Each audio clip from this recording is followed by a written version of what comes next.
Istana enggan tanggapi surat AHY kalkulasi peluang.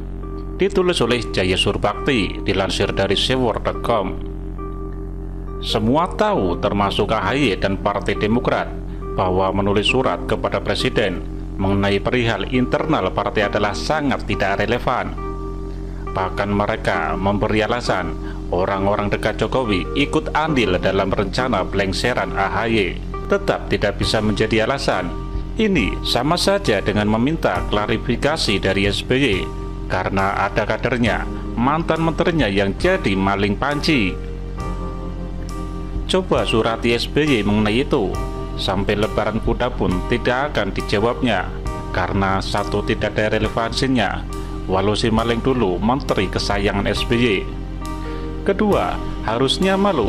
Masa kader-kader Partai Demokrat konyol-konyol semua? Ada yang maling dana Candi Hambalang, korupsi dana operasional menteri, korupsi Wisma Atlet, korupsi pengadaan mesin jahit, sampai maling antena TV. Semua tahu, menulis surat ke Jokowi minta klarifikasi adalah hal konyol dan tidak akan pernah mendapat tanggapan. Mensesnek pun sudah mengkonfirmasi itu, tapi mereka tetap membuat surat.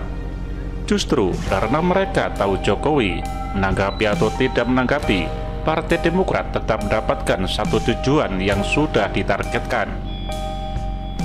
Tidak bisa dipungkiri, Partai Demokrat mendapat keuntungan dari kisru ini, apalagi saat mereka bawa-bawa nama Jokowi.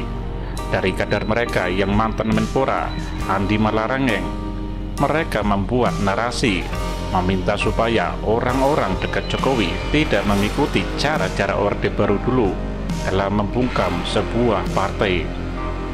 Dia bilang orang dekat Jokowi, tapi dia meminta klarifikasi Jokowi atas Muldoko yang statusnya sebagai kepala KSP.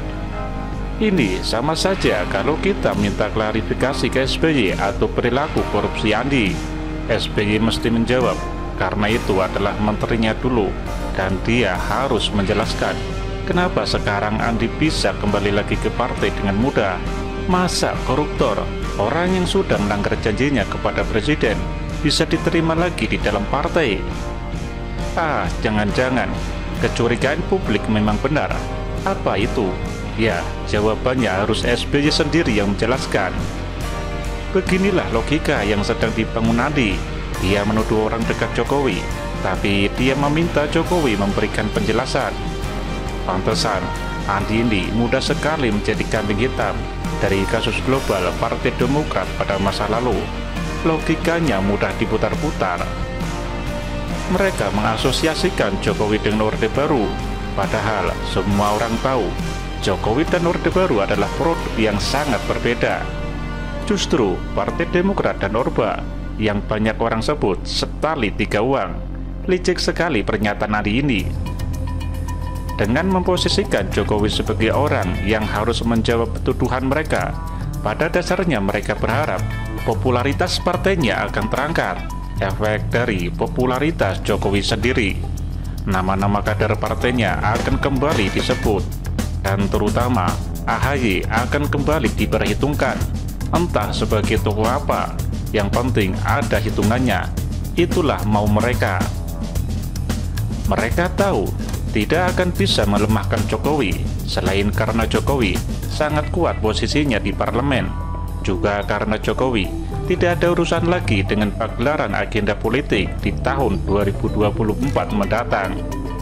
Partai Demokrat hanya ingin mengambil efek Jokowi itu untuk menyelamatkan partai dan kader mereka yang semakin redup dan hampir tenggelam. Nyatanya, memang sekarang semua orang membicarakan Partai Demokrat. Semua kadernya kembali giat memberikan statement, partainya disorot, kadernya diberi panggung. Tidak ketinggalan yang dulu terjerambab dengan kasus korupsi sekalipun. Sekarang semua sekaligus mengudara. Hebat juga memang trik SBY ini. Saya yakin ini perencanaan matang dari SBY. Ini memang peluang terakhir yang harus mereka coba demi keberadaan partai di tahun 2024 nanti. Ini tidak ubahnya drama untuk mencari simpati publik agar membicarakan mereka. dan satu waktu nanti di tahun 2024 mereka masuk dalam radar pemilih. Apakah peluang ini akan berhasil?